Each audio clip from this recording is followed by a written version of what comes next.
पाप का फल भोगना ही पड़ता है। मनुष्य को ऐसी शंका नहीं करनी चाहिए कि मेरा पाप तो कम था पर दंड अधिक भोगना पड़ा, अथवा मैंने पाप तो किया ही नहीं पर दंड मुझे मिल गया। कारण कि यह सर्वज्ञ, सर्वसुहृद, सर्वसमर्थ भगवान का विधान है कि पाप से अधिक दंड कोई नहीं भोगता और जो दंड मिलता है वह किसी न किसी पाप का ही फल होता है। एक सुनी हुई घटना है। किसी गांव में एक सज्जन रहते थे। उनके घर के सामने एक सुनार का घर था। सुनार के पास सोना आता रहता था और वह गढ़ कर देता रहता था। ऐसे वह पैसे कमाता था। एक दिन उसके पास अधिक सोना जमा हो गया। रात्रि में पहरा लगाने वाले सिपाही को इस बात का पता लग गया। उस पहरेदार ने रात्रि में उस सुनार को मार दिया और जिस बक्से में सोना था उसे उठाकर चल दिया। इसी बीच सामने रहने वाले सज्जन लघु शंका के लिए उठकर बाहर आए। उन्होंने पहरेदार को पकड़ लिया कि तू इस बक्से को कैसे ले जा रहा है। तो पहरेदार ने कहा, तू चुप रह, हल्ला मत कर, इसमें से कुछ तू ले ले और कुछ मैं ले लूँ। सज्जन बोले, मैं कैसे ले लूँ, मैं चोर थोड़े ही हूँ। पहरेदार ने कहा, देख तू समझ जा, मेरी बात मान ले, नहीं तो दुख पाएगा। पर वे सज्जन माने नहीं। तब पहरेदार ने बक्सा नीचे रख दिया और उस सज्जन को पकड़कर जोर से सीटी बजा दी। सीटी सुनते ही जगह और जगह पहरा लगाने वाले सिपाही दौड़कर वहां आ गए। उसने सबसे कहा कि यह घर से बक्सा लेकर आया है और मैंने इसको पकड़ लिया है। तब सिपाहियों ने घर में घुसकर देखा कि सुनार मरा पड़ा है। उन्होंने उस सज्जन को पकड़ लिया और राजकीय आदमियों के हवाले कर दिया। जज के सामने बहस हुई तो उस सज्जन ने कहा कि मैंने नहीं मारा, उस पहरेदार सिपाही ने मारा है। सब सिपाही आपस में मिले हुए थे। उन्होंने कहा कि नहीं, इसी ने मारा है, हमने खुद रात्रि में से पकड़ा है, इत्यादि इत्यादि। मुकदमा चला। चलते चलते अंत में उस सज्जन के लिए फांसी का हुक्म हुआ। फांसी का हुक्म होते ही उस सज्जन के मुख से निकला, देखो सरासर अन्याय हो रहा है। भगवान के दरबार में कोई न्याय नहीं। मैंने मारा नहीं, मुझे दंड हो और जिसने मारा है वह बेदाग छूट जाए। जुर्माना भी नहीं, यह अन्याय है।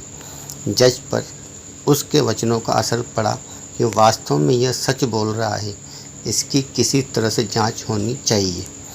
ऐसा विचार करके उस जज ने एक षड्यंत्र रचा।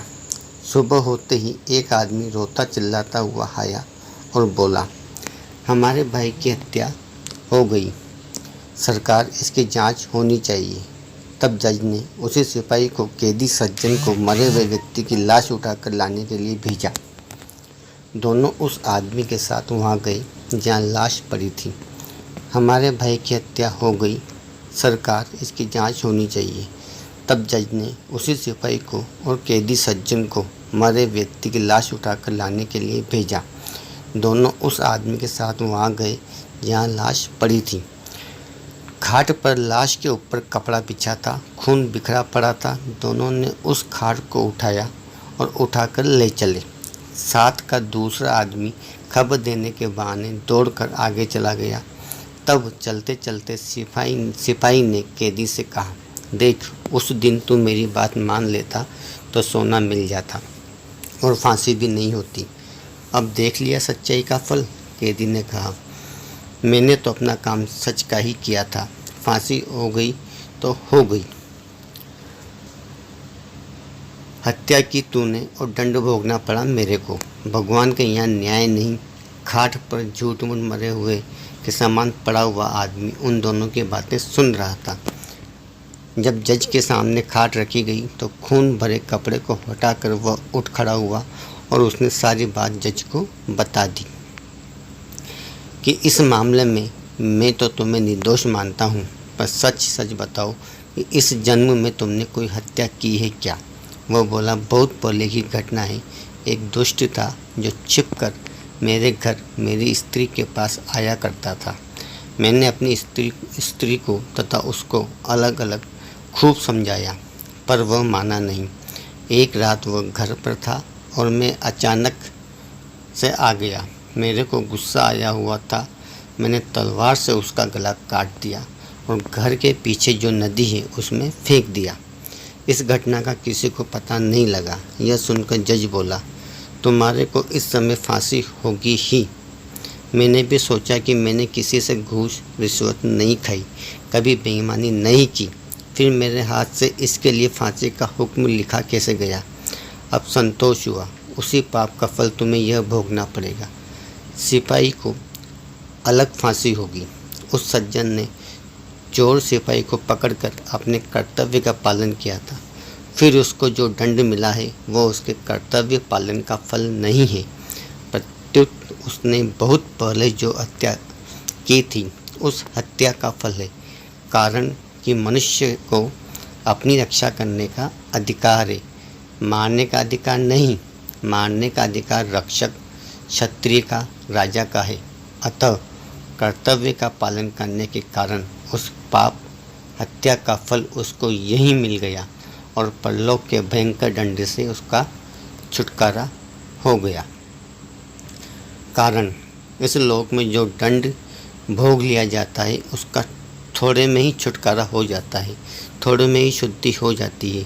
नहीं तो परलोक में बड़ा भयंकर ब्याज सहित दंड भोगना पड़ता है। इस कहानी से यह पता लगता है कि मनुष्य के कब किए हुए पाप का फल कब मिलेगा इसका कुछ पता नहीं। भगवान का विधान विचित्र है। जब तक पुराने पुण्य प्रबल रहते हैं तब तक उग्र पाप का फल भी तत्काल नहीं मिलता। जब पुराने पुण्य खत्म होते हैं तब उस पाप की बारी आती है। पाप का फल दंड तो भोगना ही पड़ता है, चाहे इस जन्म में भोगना पड़े या जन्मांतर में भोगना पड़े।